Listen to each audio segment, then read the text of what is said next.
If you can say you're the best product, it's not a good product, but it's the best product. If you can be the best product in a category and moving, people will give you another shot. Being the best product back then meant just having the highest matching rate. We had a very, very clear focus on match rate, data, because we realized that the only thing that mattered, this one bottle in front of me, do you have data on it or not? That's the only thing that mattered. Don't worry about packaging. Just build the core of the product and keep moving forward. Focus on doing it like 0.1% better every day. What was the criteria to kind of decide this one is the one that fits you best? So there are many ways you can build a wine app. A lot of people that have built a wine app before were like wine experts and said, hey, we love wine, we should build a wine app. And really, no, you shouldn't. Because you are going to build something for a small audience in the high end. You think people want to type in the app, hey, I want it to taste like earth and licorice. That's not what people want to do. They want quick answers, moving fast. We were in that target audience. What did you learn also about investors? You have to be transparent about what's happening. My philosophy has always been... Today with Heini Zachariassen, the man that helped me to finally select good wine for date nights. One of the founders of Vivino, where you are now chairman of the board because you're onto something new, Vota. Heini, it's a pleasure to have you. It's great to be here. Thank you very much for inviting me. So before we talk about Vivino, you are probably one of the few people, I think the first person that I know that was born in the Faroe Islands. A lot of people cannot even spot it on the map. I know the place because I think there's been one miserable game of Germany on the Faroe Islands. That was some time ago, and I had to look it up. How was it growing up there? I mean, Faroe Islands are amazing, and when like it's a very small place, like you say, just to get everyone sort of on the map. We're between Norway and Iceland, middle of the North Atlantic, 50,000 people, and really one of the most beautiful places in the world. And the weather is not amazing, but you'll see beauty that you won't see anywhere else. But growing up there for me was great, and obviously different. It's a small place. It's winters that are pretty harsh. They're not super cold, but they're very harsh. I think sometimes people sort of misunderstand. They think that when you're a kid, it must have been strange growing up somewhere. When you grow up somewhere, that is where you grow up. It is what it is, and you think, "Oh, this is normal." So, no, I love growing up there. Very safe, very nice. Is it too much overinterpretation if I would say, hey, growing up in such a small place, you definitely had to think about building something for the world, or has that shaped somehow your view on, making it in the world and having an impact? So yes, I think you learn quickly that you have to go out in the world to actually do something. This is a very, very small place, but it also influences you in a different way, in the way that you can get to the top really quickly, right? So I think I grew up with a sense of, hey, you can change things. I mean, you can walk down to the Parliament building and just knock on a door and ask to talk to the Prime Minister. I'm not sure he would respond right away, but you have an impact. And you believe that you can change things. If you're in a 350 million country like the US, you might not feel the same thing. So I think that had an impact on me that, yeah, I can change things. Amazing. So when was that exact moment when you felt, okay, I'm going to be an entrepreneur? Was there like such a specific moment? Yeah, I think it sort of happened. I mean, you started in college that we started doing things, and it was pretty clear that that's what I wanted to do. Honestly, I really didn't try much of other stuff. I had, work growing up in different places, but I just think it was clear for me I was going to build something and do something. If it was actually a startup or inside a company, I don't know, but definitely always some kind of builder. Are you frequently going back to the Faroe Islands? How is it to go back now? Do they have a monument for you as one of the most famous people? When are you becoming the Prime Minister? Yeah. Yes, yeah. No monument yet. Like very, very disappointing. Let's hint it. No, I'm joking. No, it's I go back a lot. My parents are there, and I love being there. And it is literally nothing like when I grew up. I mean, when I grew up, you talk about something like the food scene, and there would be like 2 hotels you go to eat, and it wasn't until we got like the first immigrants we got like a pizzeria. So there was nothing there. And compare that to today, we now have a 2-star Michelin.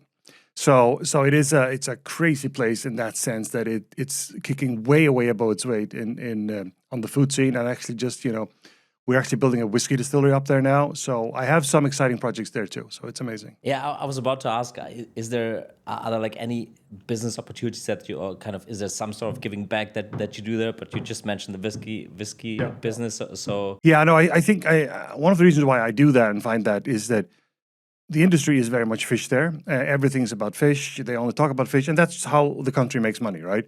And I also, and one thing is building a business, which is always good, but I really want to show the people that there are other businesses too.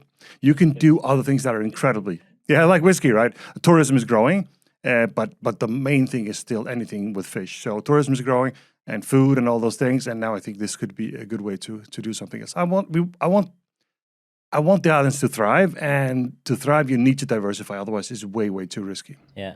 Is there also a lot of tech happening there, or is that just getting started? No, it's starting. Again, there was nothing like 30, 40, absolutely nothing. But now, like there's a miniature tech conference up there now, so they're really trying to push that. And I've seen what happened in Denmark in the past, like 25 years, and so of course it can happen there too. It's still small, but you need to give it some water and let it grow. Okay, amazing. Yeah, I mean, let's move from whiskey to wine, basically. And yeah. We like all of it, obviously. Yes. I mean, you're in a wine, in a supermarket in wine aisle, 2010, I think, completely overwhelmed. What happened in that exact moment? And was there something where you say, I'm going to solve this now for everyone, or did you just try to solve it for yourself with Vivino? Like, what was your thinking? It is like you say, like we talk about the wall of wine, and you go to a supermarket, you see this wall of wine, and you literally do not know what to buy, and then that was intimidating to me. And I'm usually, think of myself as, hey, I can make some research and make a smart decision, and that just did not feel like the case with wine. So I really wanted to change that, and I wanted to see what we could do. And usually what happens, these ideas, like it's not that original idea. A lot of people have that idea. But the technologies came around that time, right? So now you have a smartphone. Smartphone has a camera. It's now online. And this image recognition technology is also coming, right? So it was a sort of a convergence of technologies at the same time as you get the idea, and then boom, something happens, right? But I was really intimidated. I wanted to change that. Yeah, and you were at least, admitting it, because I know a lot of people are intimidated and then they're just pretend, but I want to have this label and this. I'll tell you right now, I know nothing about wine. I know more now, but I didn't know anything back then. So, were you looking for business ideas back then, or and that was kind of the best out of them, or were you just so overwhelmed by this problem and said, okay, the technology is there, just need to start something in that particular field? I was actually looking at the time. I was looking for and considering a couple of ideas. And there's certain things that I really like. I wanted to be inside, and like data is one of them. I love working with a lot of data and complex data and difficult data. And this one just made a lot of sense. I actually, just for the fun of it, and again, I'm not into soccer in any way. But I also thought about something within data for soccer players, and because I saw there was so much traffic on people talking about football in Europe, obviously.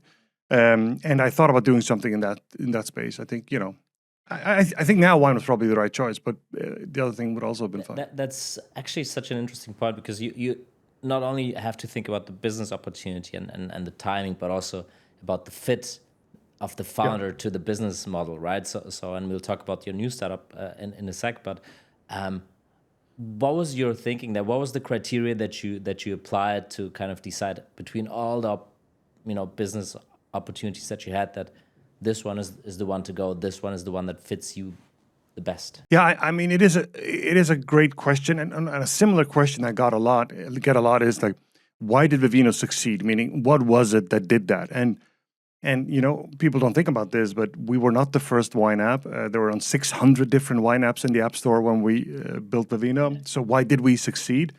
And I usually mention a couple of factors, and one of them is what you talk about right there. It's about a founder fit in a way that we were really in the target audience for this product. So there are many ways you can build a wine app. A lot of people that have built a wine app before were like wine experts and said, hey, we love wine, we should build a wine app. And really, no, you shouldn't. because you were going to build something for a small audience in the high end. You think people want to type in the app, hey, I want it to taste like earth and licorice. That's not what people want to do. They want quick answers, moving fast. And we were in that target audience.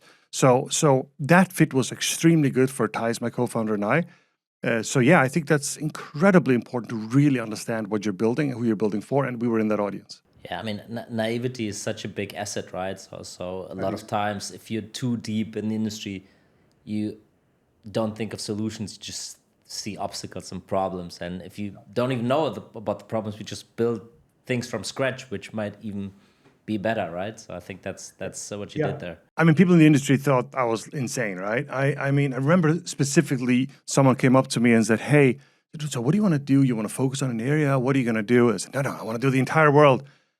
And he said, why don't you just start with Bordeaux? I said, no, I want to do the entire world. And then they just walked away and thought, like, this man's insane.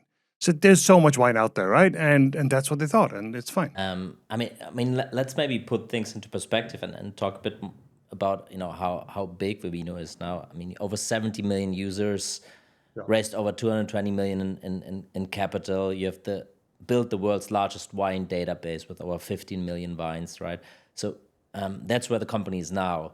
But like any community and marketplace, basically, you always have this chicken and egg problem, right? So yes. How did you go about that? What were your initial growth hacks?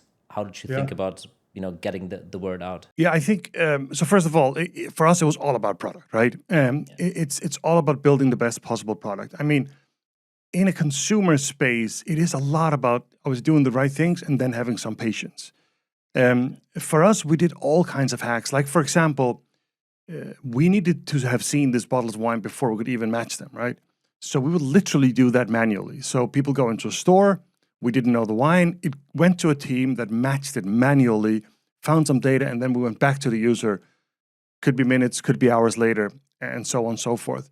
And I think it's important. Obviously, it was a pretty crappy product back then, but my philosophy has always been that if people see, hey, there is an idea here, there is a problem to be solved, if you can say you're the best product, so it's not a good product, but it's the best product, those are two very, very different things.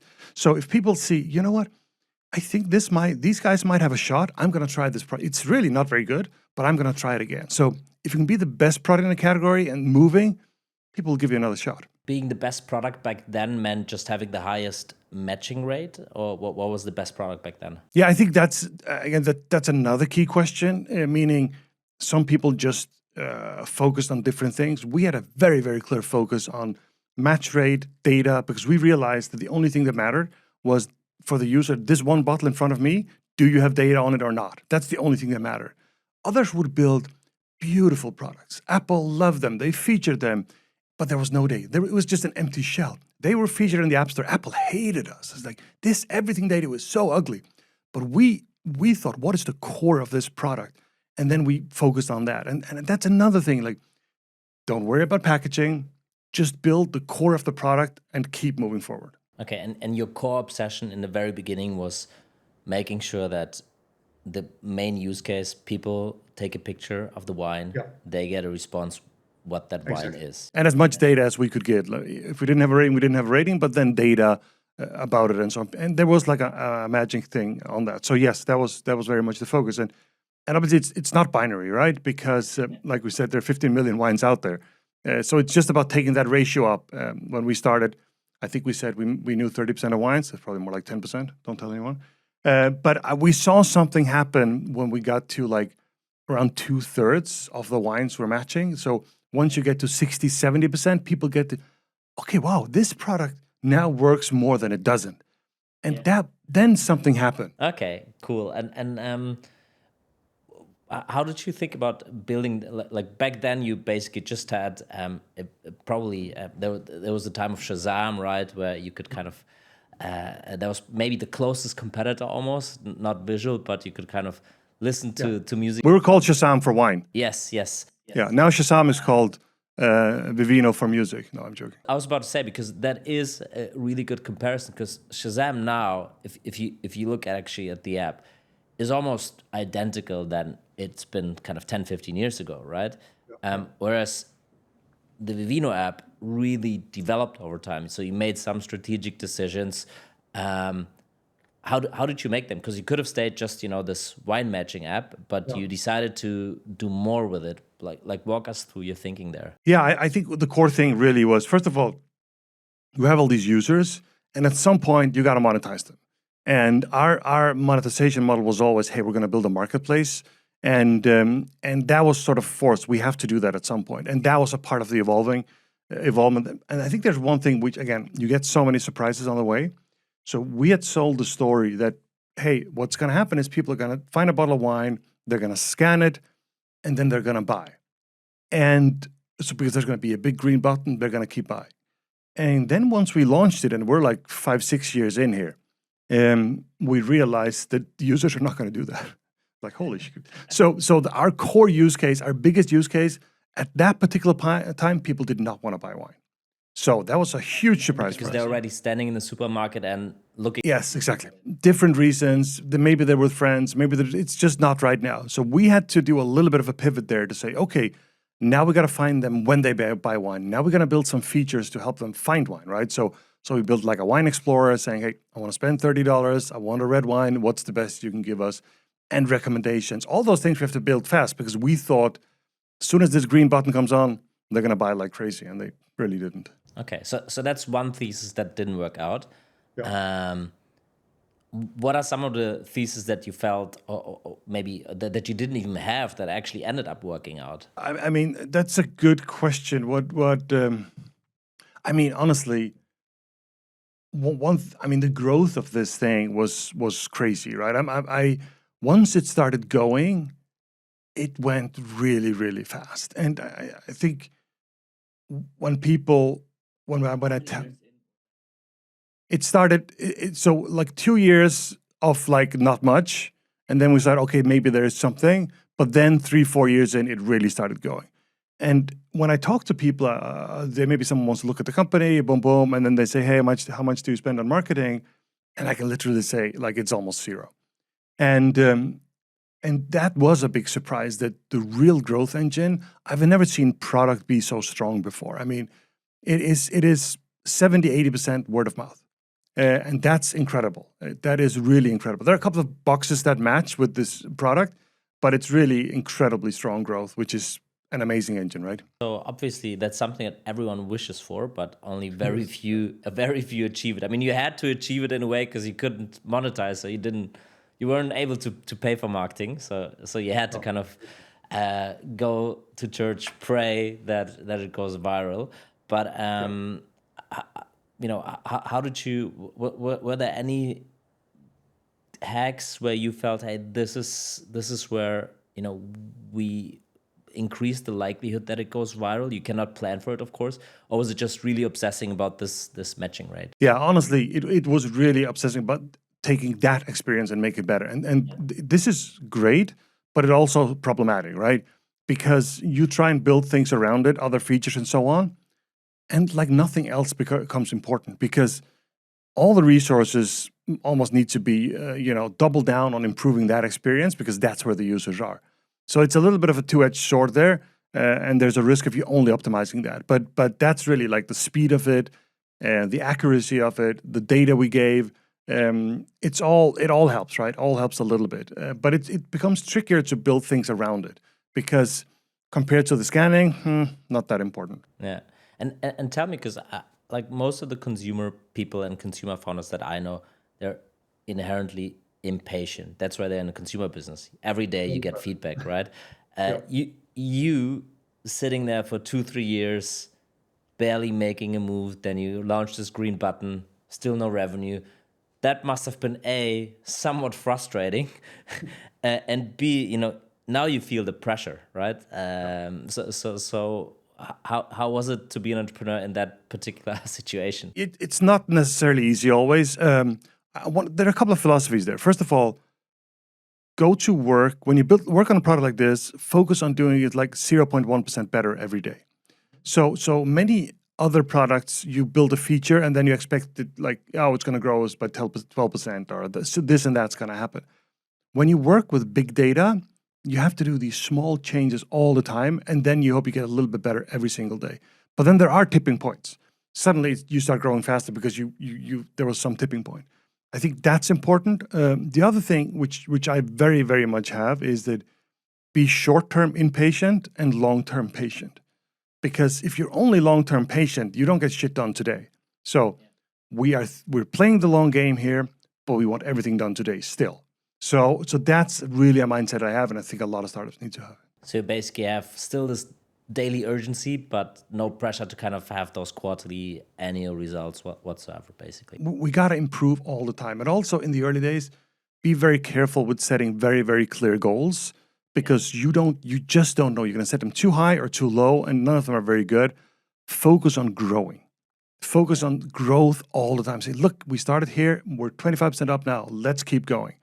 That's much better than setting specific goals that you sort of pull out of your butt, which is not going to be helpful. That must also require very specific company culture, right? So kind of walk us a bit through kind of the company culture, the company operating system that you created. Did you draw some inspiration from other companies? How much was kind of own developed and created? How much was kind of inspired from maybe other companies that you were looking up to at that time? I sort of generally don't have like single idols and sort of buy everything they do. I never really believed in that. I really believe in taking small bits and pieces from a lot of different people, take the best from the best people. But I believe that companies are really built with culture, and that culture comes from the top and down. Whatever you do is going to trickle all the way down. So that is sort of my core philosophy on that. Everything I do, everyone else is going to do too. So just you take your own medicine. That's the most important thing. So I really, really believe in culture. Obviously, there are later on there are certain goals, certain things you need to do, and so on. But how you do that trickles all the way down all the time. And how are you now a different founder and leader than maybe 10 years ago? In many ways, I think. My wife says to me, "You're not the same man I married." That's many years ago. I mean, the question is the question. It is. I am the same. We're still married, right? So, but she does say it's. So I don't know if that's good or bad, right? I hope I've improved for her, but I'm not sure. But it's. I've definitely evolved so much in all kinds of ways. Obviously, working in Europe for many years, working in California for many years, and in different cultures and so on. So. Yeah, it's a good question. I work very differently now than I did the last time, right? I mean, just one thing, obviously, you end up spending a lot of time on fundraising. And with Vota now, I've decided I'm going to fund it for now. That is a huge thing to have been able to change that dynamic. Obviously, and not everyone can do that.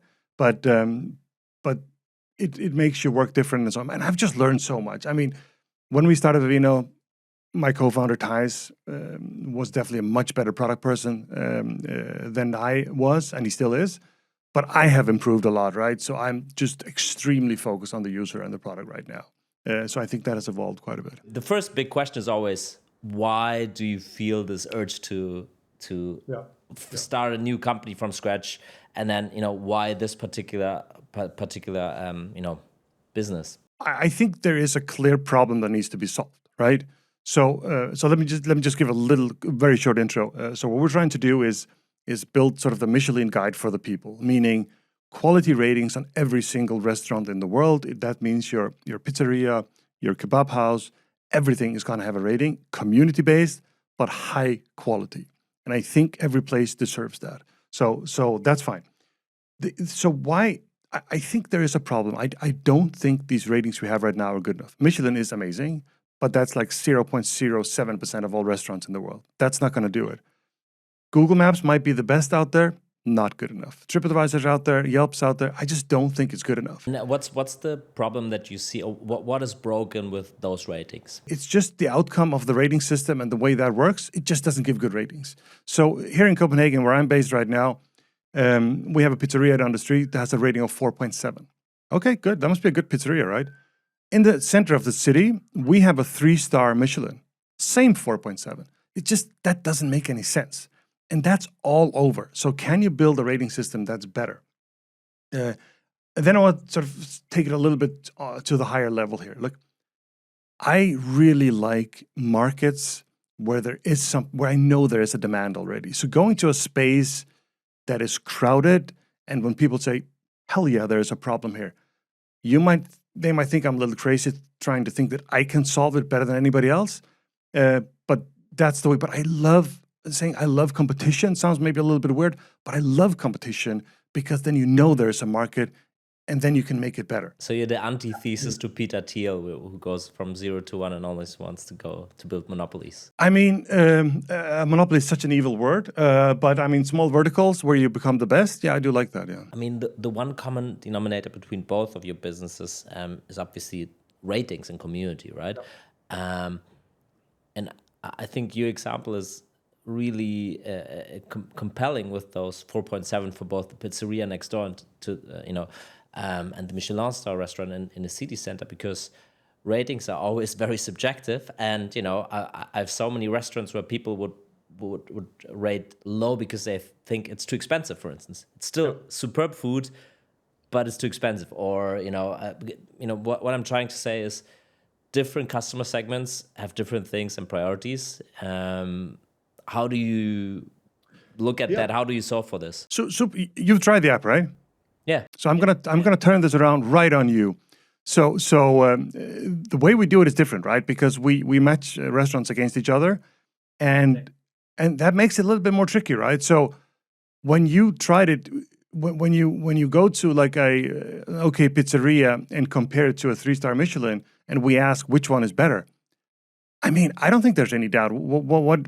How do you see that? Because now you tried it, so I'm turning that right back out on you. No, I think obviously in terms of food quality, yes, but there's different reasons for people to go to a restaurant.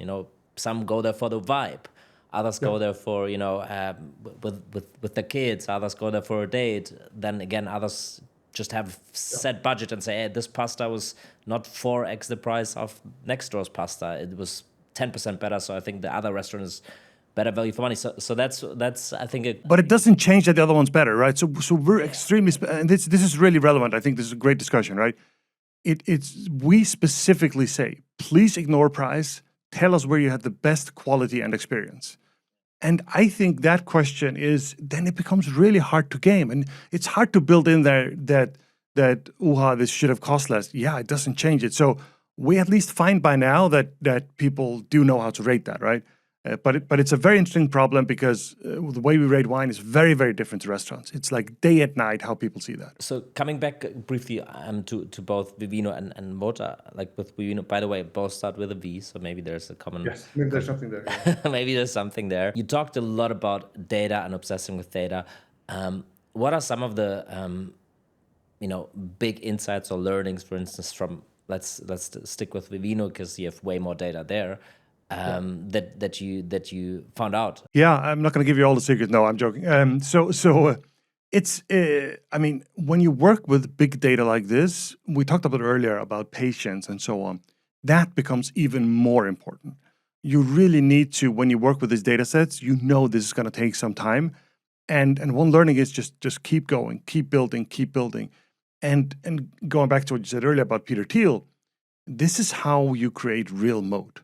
If you have things that you built for a long time that are hard for others to build, it's incredibly valuable.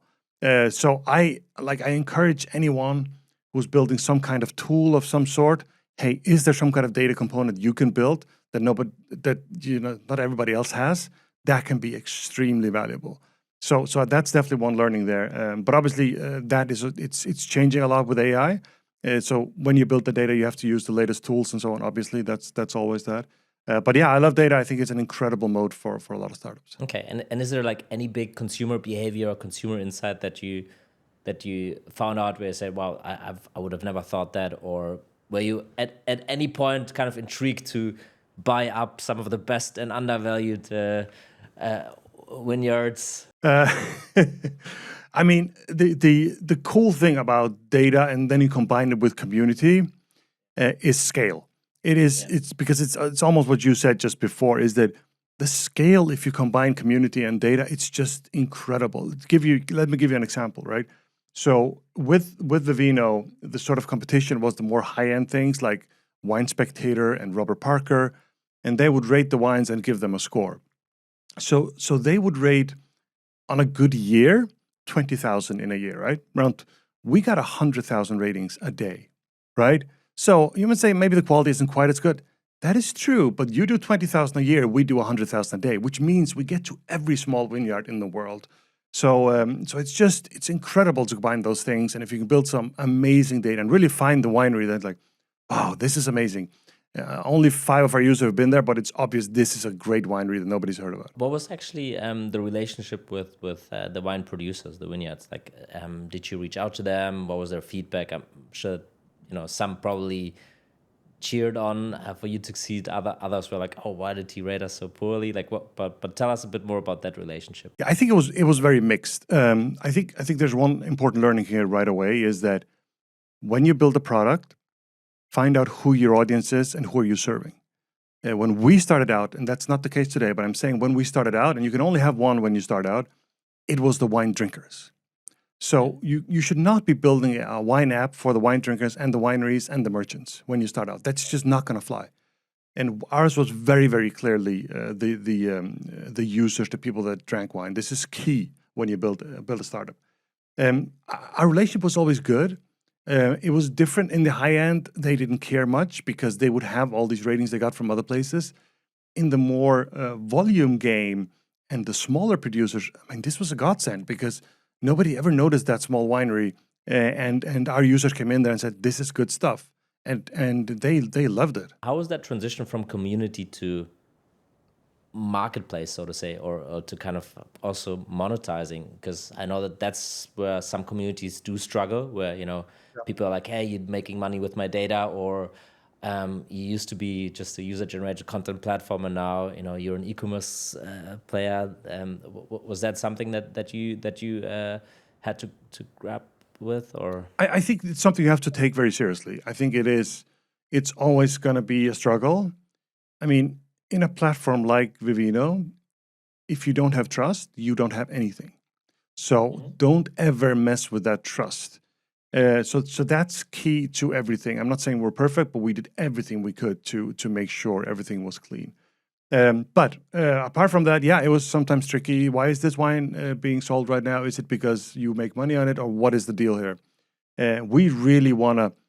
Our philosophy has always been that we'll always, if you want to buy something through the platform, always serve you the best wine, because we don't care where you buy it or which wine you buy. We just want to give you the best wine so you come back and buy more. So that's always been our philosophy. But it's tempting, right? Maybe some not so good producer comes along and says, "Hey, we'll offer you more to sell this wine," and so on. So it's a tricky balance, but for me, it was always black and white. We can never change anything on the trust with the users. So it's got to be 100% clean. Did you have some tricky times, shitstorms, whatsoever? I'm sure you must have, but walk us through maybe some of them and how you kind of navigated through them. Yeah, so obviously we had some situations where we had many people trying to manipulate ratings and so on. And I think the only thing you can do is sort of be transparent around it and say, yeah, we've seen someone trying to do these things. And then we have a team that helps us remove those things, get them out of the way and correct things. But these things can happen, but people report them and then things become better. So we have like, knock on wood, not motivating anybody to do anything, but we don't have a lot of it, which is fantastic. So that's good, but it does happen. Let's talk a bit more about the fundraising side of things. And I know we basically met for the first time during that craze, because I think when we had this NASDAQ listed SPAC, you were at the top $1 billion valuation, 2021, 2022. How did that feel? Because now you're coming from 4 years of almost limited traction, then some traction, no monetization, and then you're $1 billion business. Yeah, for sure. And it was amazing. It was a ride. It's like you sit on this crazy horse and you just try to hold on, but you also appreciate it, right? Because the money is flowing, and I mean, there's a lot of learnings from this, obviously. But we did well. We raised a lot of money.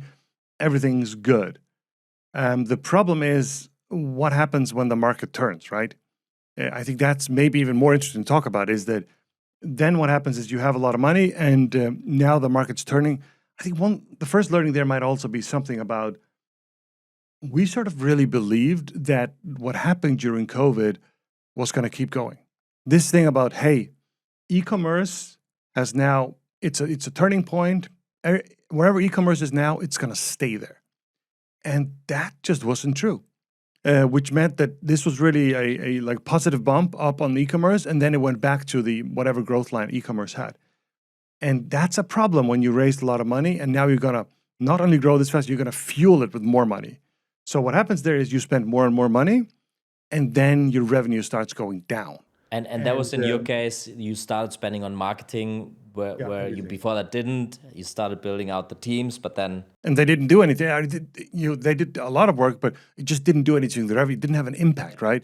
Maybe it could even be that when the revenue started going down, if we hadn't done that, it might have gone further down. You don't know that. All you know is that you're spending more money now and the revenue is down, right? So that's a huge problem. And this is something because, I mean, founders have to a little bit believe their own bullshit, but there's also a time when you have to stop believing your own bullshit, right? And sometimes that takes a while to realize, okay, we got to change, and we got to change right now. And honestly, I realized, and not that I'm bragging here, but I saw in 2022 that we had to do some more radical changes. And it took a while for the rest of the board to say, okay, we got to change things. We didn't really, we did start to do cost saving in 22 and so on, but then did some really So more was the aggressive board things. actually that was saying, hey... Stay the course, stay the course. It's fine, just keep going, keep going. That's because they had an incentive. They, some of them invested at a high valuation. They can't, they just have to justify that. Or what was the reasoning? Or were they just still in denial, and you saw firsthand data of, people actually pulling back? Yeah, I mean, the data was, I think the data was pretty clear that we did, it's like, sometimes it feels like you're doing all this work and it's not working. I saw probably maybe we said like, no, I think these people might be doing great work, but it's still not working. So maybe they felt, no, you just got to do it right. It will all come. And I think that was too risky. Me being the least risky person, that's weird. But and somehow I said, no, we gotta change things. It's also my own fault, right? Because I had sold them this idea that, hey, we're gonna keep doing this, we're gonna invest this, and things are gonna grow. So maybe they were believing my own bullshit a little bit too long. And yeah, I mean, and that's probably a very tough situation to be in, because you are selling the dream, and then you have to admit, hey, you know what, I was wrong, and that's not where we're gonna end up. But exactly. How did you navigate those conversations, and what were some of the pitfalls there? Yeah, I mean, they were incredibly difficult. At the time, I was actually, we had a new CEO had taken over, and I was just a regular board member, obviously the founder, so I have a little bit of extra sort of weight. But no, I felt like this is a problem. I mean, we're burning too much money, and we can't keep doing this. And I think we reacted too slowly. But we also have to be a little bit careful, because people like me and founders like me, we sometimes react too fast. Meaning we take action, but we always bias toward action, and their default saying, hey, cool down, let's wait a little bit. And that's why they probably came with a default answer. So I'm not pointing fingers at anybody. What did you learn also about investors and fundraising back in the days? Because obviously a lot of companies got into bad places, not because of the downturn, but because how they structured rounds, how investors lost trust into management or into the founders. There's been a lot of, so much founder shares have been wiped out because of, the situations. I mean, even until this very day, there's a high percentage of companies that raised back then and haven't raised ever since. So you don't really know the true value. I think that's some of the legacy. But what did you learn about that relationship with investors? Because if everything's going well, there's not so much to learn about relationships, right? No. I think, first of all, I've almost always had great relationship with our investors. We've disagreed, and that's fine. I think that's great. I think different opinions, it's all good.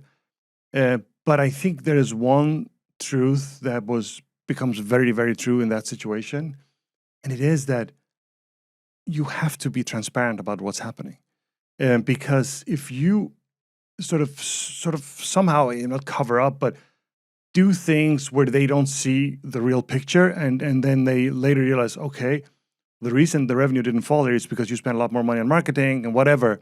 I'm not saying lying or anything, but you have to tell the truth always. You have to be transparent and say, look, guys, this is not looking good. Sure, I said if we did this, this would probably happen. But we've seen now that is not the case. And when that doesn't happen, you have to be transparent. Because if, again, it's almost back to talk about Vivino, if you lose that trust, then it's incredibly hard to rebuild. So when you fail, which you will at some point, you got to maintain the trust in the people around you and just be honest. Say, look, we tried this, it didn't work, we got to change. Mess that up and you're really in trouble. I couldn't agree more, because obviously when you're in those tough times, that's when you start having those tricky conversations. What would you do differently, knowing obviously when the market peaked back then, when the market kind of went down? Would you have done things differently with that knowledge? Yeah, I think first, I mean, we have these, I would call it a bubble or whatever, and we always talk about it, but when they really happen, we don't really see them, right? So this was definitely like some kind of COVID bubble, right? And then because we wanted so much to believe in it, we just said, yeah, this is amazing. No, it's going to keep going. Everything's good. So that's definitely a learning. The other thing I will say, maybe for the entire Vivino journey, the thing is, if you build a company and a product in a space that is very attractive, meaning call sexy or whatever you want to call it, it's not like CRM for dentists, or there's nothing wrong with that, but it's just like this is wine, and investors love wine. Then you will attract a lot of money and a lot of attention, and so on. And I think specifically back in 2021, raising less money, or at least being a lot more disciplined with how you spend it. And I guess every founder is going to say this, but I probably wouldn't mind having raised a little bit less money on the journey. On the flip side, I mean, it helps you now because you have that buffer, right? Yeah, exactly. Yeah, and like you said earlier about companies that haven't raised since, we haven't raised since either, or it's profitable now, but we haven't raised since either.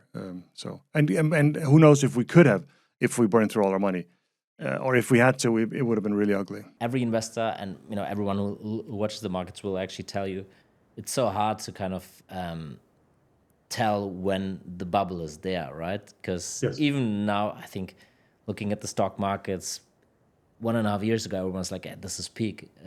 Peak stock markets can't go further up. And then obviously now everything keeps just going up, Bitcoin at all-time highs, crypto, AI. Maybe in 2 years we'll be looking back and saying, there's so many obvious signs, but maybe everything's gonna just double. Is there a way to know? Is there a way to know? And how do you navigate with this uncertainty? I would say, discipline is just so important. I mean, don't grow too fast. You want to grow fast, but just be careful. And like generally when you have a lot of money, be a little bit extra careful. Like, would you spend this money if you only had half the money? And that just, you would say, no, we wouldn't do this. I honestly think like priorities and what to do and so on is always a little bit easier when there are constraints. And I honestly like basically any team working to be constrained. I do not want them to have many resources. You make horrible decisions when you have too many resources. It's much simpler when you have little resources. It's obviously we got to do this. Well, my portfolio and my companies are like they had a tough time because no one was able to raise in 22, 23, and the ones that made it through that period, that didn't have money, that were kind of had to be creative. They are the ones that are thriving now, and the ones that maybe raised a lot of money before and just spent it out. It's just hard to kind of get back to the scrappy culture once you are in the spending culture, right? Yeah. Another thing, which is going to be relevant for some founders, is that when there are really good times and you believe it's going to go further, like if there are chances to sell secondaries, do it. You think, yeah, I could sell some now, but it's going to be worth triple at some point. Yeah, it might, but it also might not, right? And it could be zero. So when you have these chances, do it. I'm not saying you should just sell bits and bytes all the time. It is so freaking important. And don't forget, you are an optimist. That's why you're a founder. And you will always believe it's going to be better than it probably usually is. No. I also have the feeling that this is way more widely accepted within the VC and investor community as well. Because when, I don't know about you, but when I started 10, 15 years ago, it was like such a big rejection of any secondaries. So like, no, you have to, live in your 20 square meter apartment until you're 40, until you sell the business. And I think now there's been a wider acceptance. I don't know if that's been because of the competitive dynamics or because people really believe that, but it got generally more accepted, right? Yeah, no, totally. I mean, it depends on how early it is, obviously, but and it depends on your life situation and so on. So, yeah, no, it's definitely more accepted than it used to be. What are the biggest risks if you think about that business?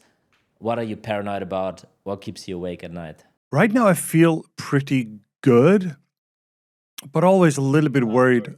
What's that? Yeah, and boom, famous last words. Even I mean, obviously, I'm never satisfied, but I think I would love for our core use cases like scanning a bottle of wine and so on to keep growing. It's not growing like it should because that drives incredible things. So that's the one thing that keeps me, most up at night. But at the same time, I see people that I know well drink a lot of wine. I mean, they have created a habit of using Vivino, like not every day. We always say, "Hey, use Vivino, but don't use it too much." But they do it every single time they drink a wine. They do it every single time and they've done it for 10 years. They're not going to change that, which I think is amazing, right? But I would love for that to grow a little more. And then kind of looking 5 to 10 years out in the future, what do you think are kind of logical steps for the product? Because obviously, I mean, we started out with whiskey, right? So see, there's a lot of other types of alcohol. Big picture, there's a lot of research that people actually drink less. So there's so many different ways the product can go. What are your visions for that? Yeah, I think so. Vivino still is not a huge business, but I think there is more to come there. I don't know if we talked about this, but we've just opened a retail store, our first retail store. It's a franchise, but it's a Vivino shop in a beautiful mall in Singapore, and it is incredible. And I think there's a major opportunity there to do something. This store is well. The first thing is, even before you walk into the store, everything in that store has been picked by the Vivino community. So in every single category, there is the best wines that the store could find, highest rated by the community, right? So if there's Sauvignon Blanc, if there's a €10 Sauvignon Blanc, then you're going to find the best one in that category. And obviously, what categories are in there? Well, everything that people drink in Singapore, right? So it's a matrix of that.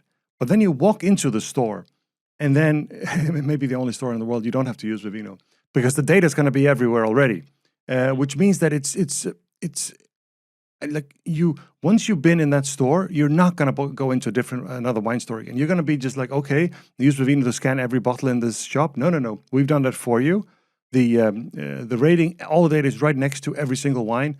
You'll be able to pick a wine in there in seconds, and you're never going to do it wrong. So yeah, I love that concept, and it's doing really, really well. Okay, so offline is one big element. What are other elements? So we launched a premium version of the app, a paid version, which adds some extra features to the app. That's gone really, really well. We've crossed 200,000 paying users of the app, which is incredible. I think there's a lot more growth there. I think that other products have shown that that can become a really, really big thing. So I really believe in that too. I mean, you transitioned out as a founder, which a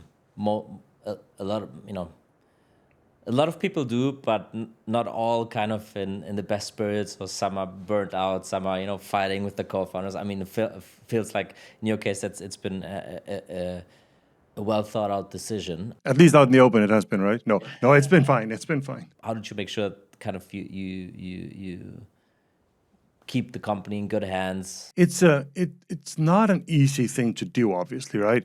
But I think if the company is moving in a direction where you're not the best person to do that phase of the job, you need to move on. So is there somebody else who can do your job better than you can? You need to move on. And it's not only about, hey, could I do it? It's also about, do you enjoy it? And for me, that was definitely the case, right? So I'm not saying the product building was over, but there's going to be less product building. It's going to be slower, and then it's going to be very operational with this marketplace of wine and so on. And there were just people that were better at that and would enjoy it more. I think that's the core of it. And then you need to do whatever is best for the company, also for you, but mostly, hey, this is probably your biggest investment in your life. You want to do the best possible thing for it, right? How do you make sure that you kind of maintain this startup DNA, the company culture that you've also, because you mentioned a lot of it is by kind of leading by example. You're not every day in the office, you're not able to lead by example anymore, but you still want the company to kind of stay true to its roots, right? So how did you manage that? Yeah, I'm not sure you can do that, right? I think you can do certain things on board level as chairman, and some of things trickle down. But if you leave the helm to somebody else, they have to run it, and then your job is to pick the right person to do that, that has the right values and keeps that culture going, right?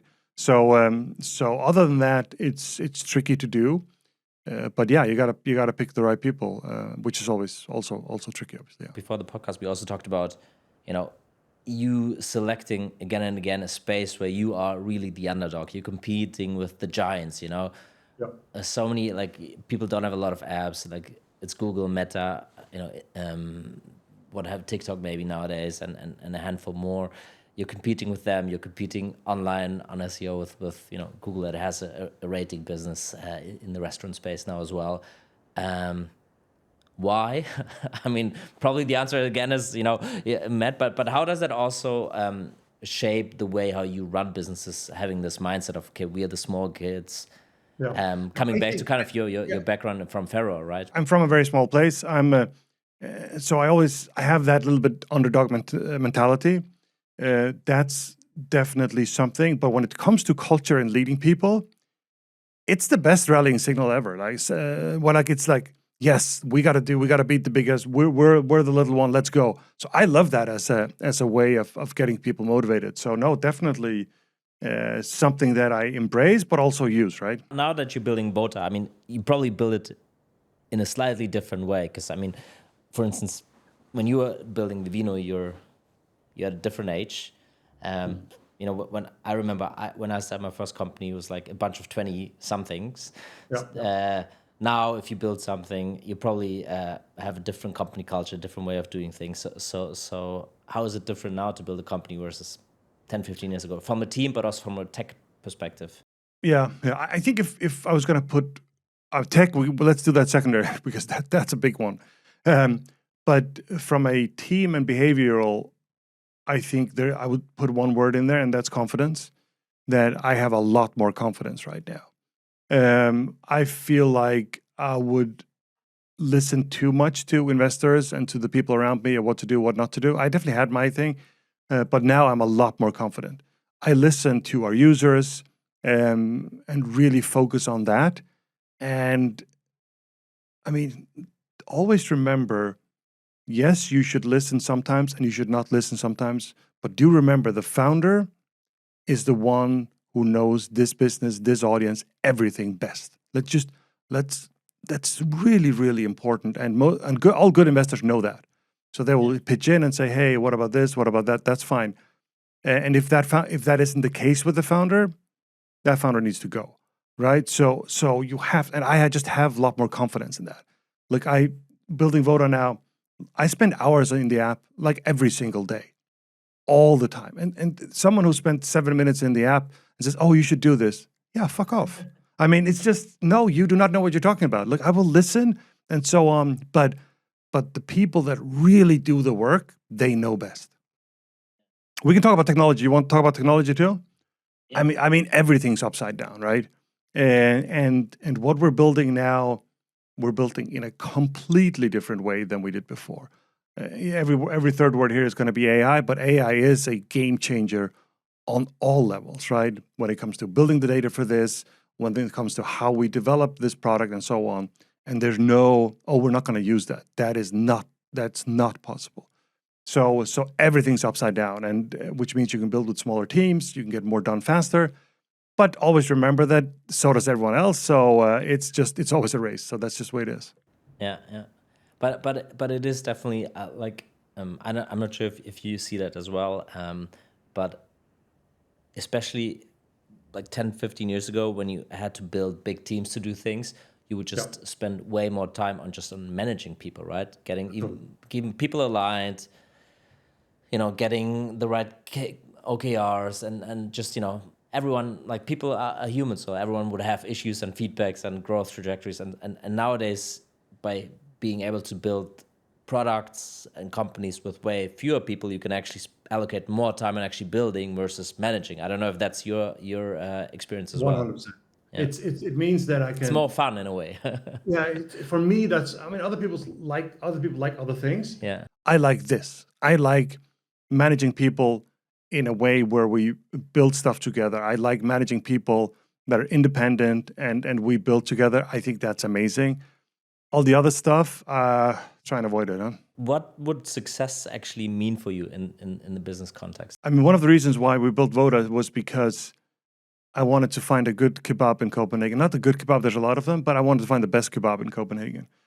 And those kinds of things are what I really love, is people saying to me, and I get these stories from Vivino all the time, but people saying, hey, this happened and and it was amazing, my mother loved it, or whatever.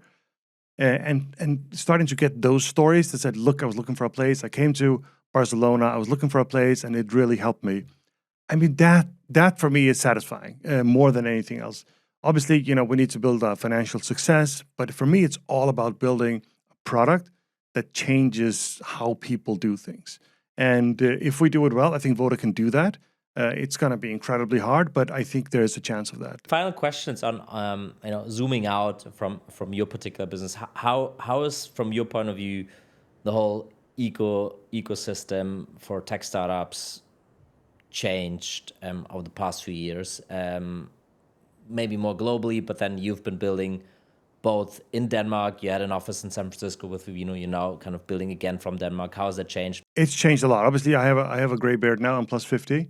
So it has changed so much. If you take Silicon Valley, right? I lived there for 7 years, and for me, going to Silicon Valley and living there, that was like coming home. It's like, oh my God, everything here is built for tech and building tech and so on. I'm not saying it's good and bad. It's many, many different things. But for me, it was like, oh my God, what they talk about on the radio is only this, which I think is amazing.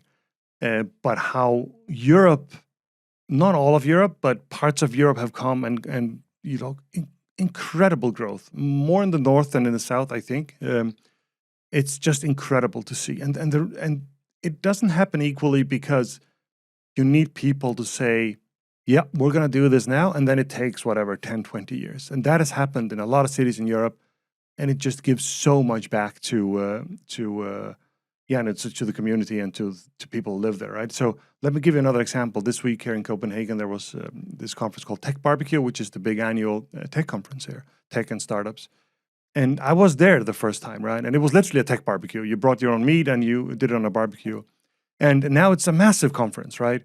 And there are people that drove that and made that happen. And that's why it happens. And it gives so much to Europe. And Europe is way behind the US, or not the US, but behind Silicon Valley. But it's coming, and it's coming hard. So I love to see that. More competition, the better. And I think I would probably subscribe to this notion that some geographies are probably 10, 20 years behind Silicon Valley, right? Where you kind of, the unicorns that you had in maybe in the 2000s in Silicon Valley, now you had like a lot of them in Stockholm, London, Berlin, New York even, right? And that there was just a time lag, and people want to build where they want to live, right? And where you have the highest quality of life in a way, where there's a lot of cities in Europe and Australia maybe. The one thing that obviously changes or might change the whole equation is again AI. Because if you look at it, where is most of the funding on the AI side coming in? And it's I think 56% Silicon Valley again. Do you think that's going to kind of change the whole time lag argument, or is that just again another time lag? Again, Silicon Valley has done incredibly well. Again, people are like, "Oh, 2020, Silicon Valley's dead. There's nobody here. People are leaving." Nope, it's still there, and it's doing. And they're also winning the AI, which it's very resilient. Again, hey, it's also the engine for the world and so on in that sense. So it's good. But I think certain things. I think, for example, take COVID, which made remote much more easy to do and so on. That helped a lot of places that were in Silicon Valley. Do I think AI, sort of using application of AI? I think that does it too, because anyone who works in a small city, wherever in the world, has access to a lot of these things. So no, I really do believe that's also going to decentralize and make others be able to compete. And the fact that if you stay with AI, if you look at the big LLMs, OpenAI, Anthropic, and Google, all those guys, there's so much competition. And who's going to get the advantage of that? Everyone else. So that's great. Good. I mean, we'll figure it out in the next few years. So, Heini, thanks again for coming onto the show. Make sure to check your wine with Vivino and check your best local kebab store with Vota, right? Yes. And wishing you the best of success. Thank you very much. Pleasure.